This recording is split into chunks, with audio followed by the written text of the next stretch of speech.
नमस्कार दोस्तों, हमारे चैनल में आप सभी का स्वागत है। आज की कहानी कुछ ऐसी है जिसे सुनकर आपके दिल में संवेदना और प्यार दोनों ही जागेंगे। आप लोग यह कहानी कहां से देख रहे हैं, कमेंट में जरूर बताइएगा। अगर कहानी पसंद आए तो वीडियो को लाइक करना ना भूलें, और अगर आप हमारे चैनल पर पहली बार आए हैं तो सब्सक्राइब करके बेल आइकन दबाना बिल्कुल ना भूलिए। तो चलिए शुरू करते हैं। चुपचाप सभी लाइन में बैठ जाओ, सबको खाना मिलेगा। एक मंदिर के पुजारी ने वहां मौजूद सभी गरीबों से कहा। बाहर ठंड की चपेट में लोग खड़े थे, फटे पुराने कपड़ों में बच्चे और बूढ़े। सबको ठंड से बचने का कोई साधन नहीं था।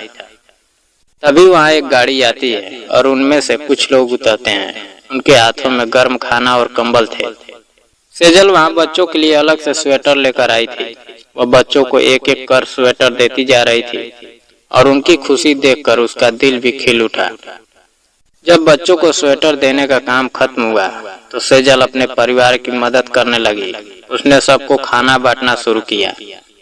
खाना बांटते बांटते जब वो आखिरी गरीब के पास पहुंची तो उसके कदम अचानक थम गए। वह एक बूढ़ा आदमी था, सर झुकाए हुए बैठा था।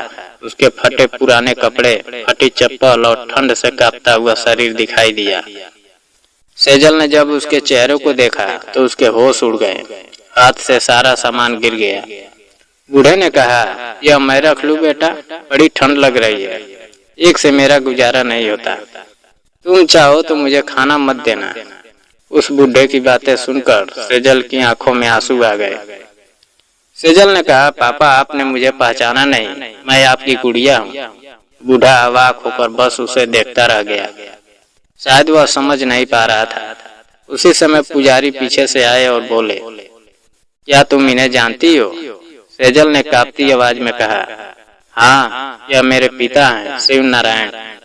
सेजल ने देखा कि पिता के चेहरे पर चौंक और अविश्वास दोनों थे। बेटी, यह कौन है, कहाँ से आए हैं? पुजारी ने एक लड़की से पूछा। लड़की ने कहा, पता नहीं, बस एक दिन इन्हें किसी ने यहाँ छोड़ दिया, तब से यहीं मंदिर के बाहर रहते हैं। इन्हें अपने जीवन के बारे में कुछ भी याद नहीं है। भैया सुधीर ने तो मुझे अमेरिका ले जाने की बात कही थी, फिर ये यहाँ कैसे और इतनी बुरी हालत में कैसे पहुँचे? सेजल ने तुरंत फोन उठाया और सुधीर को कॉल लगाया। हेलो भैया, कैसे हो? सुधीर ने कहा, कुछ नहीं, बस बहू के साथ शॉपिंग की तैयारी कर रहा हूँ, तुम बताओ? सेजल ने कहा, आज पूजा हवन है ना, पापा को दिखा दूं? सुधीर ने कहा, हाँ, पर पापा अभी ठीक नहीं, दवाई खाकर सो रहे हैं, बाद में वीडियो कॉल करना। सेजल का दिमाग घूम गया। उसने सोचा, जब पापा उसके सामने हैं तो फोन पर कौन बात कर रहा था? फिर उसे याद आया, सुधीर कभी वीडियो कॉल सीधे नहीं करता था। सेजल ने तुरंत अपने पिता शिव नारायण जी को अपने साथ ले लिया। पापा, आपको क्या हुआ? अमेरिका में जाने की बात तो भैया ने कही थी, अब यह हालत कैसे हुई? अमित, सेजल के पति ने कहा, यह फिल्म नहीं है, पापा को पहचानने की कोशिश करो। अभी सबसे जरूरी है कि उनका इलाज करवाया जाए। सेजल ने पिता के पैरों में बैठकर रोते हुए कहा, पापा, आप अपनी गुड़िया को नहीं पहचानते। हमारी जान तो बस आप में ही बसी थी, कुछ याद कीजिए। शिव नारायण जी ने कांपते हाथों से आशीर्वाद दिया और बोले, बेटा, नेक काम करना सीखो, जो किसी की मदद कर सके जरूर करें, भगवान तुम्हारा भला करेंगे। अगले दिन सेजल अपने पिता को डॉक्टर के पास ले गई। डॉक्टर बोले, यह गहरा सदमा है, ऐसे मरीजों की याददाश्त लौटना मुश्किल है, लेकिन कभी कभी वही मंजर दोबारा दिखाई दे तो याददाश्त लौट सकती है। सेजल ने कहा, अगर हमें पता नहीं कि सदमा क्या था तो कैसे दिखाएं? अमित ने कहा, फिलहाल इलाज पर ध्यान दें, बाकी सब अपने आप हो जाएगा। कुछ दिनों बाद सेजल ने अपने पिता को पार्क में घुमाने ले गई। वह उन्हें पुरानी तस्वीरें दिखा रही थी। शिव नारायण जी उन्हें बस एक अनजान की तरह देख रहे थे, लेकिन जब सुधीर की तस्वीर आई तो उनके चेहरे का भाव बदल गया। वो चौंकते हुए बोले, अरे, यह तुम्हारे परिवार के बीच क्या कर रहा है? सेजल उत्तेजित होकर बोली, पापा बताइए, आखिर क्या हुआ? लेकिन तभी एक पड़ोसी दिनेश अंकल पास आ गए और बोले, सेजल, तुम्हें याद है पापा अमेरिका से कब आए और उनकी हालत कैसी थी? तुम विश्वास नहीं करोगी। सेजल ने दिनेश अंकल से सारी कहानी सुनाई। पता चला कि पापा सुधीर और उसकी पत्नी ममता के कारण गहरी मुश्किल में थे। सेजल ने तुरंत योजना बनाई। उन्होंने सुधीर को बुलाया, यह जानने के लिए कि पापा को क्यों अमेरिका ले जाया गया और क्यों उनकी याददाश्त चली गई। सेजल ने पापा को छुपा लिया और सुधीर और ममता के आने का इंतजार किया।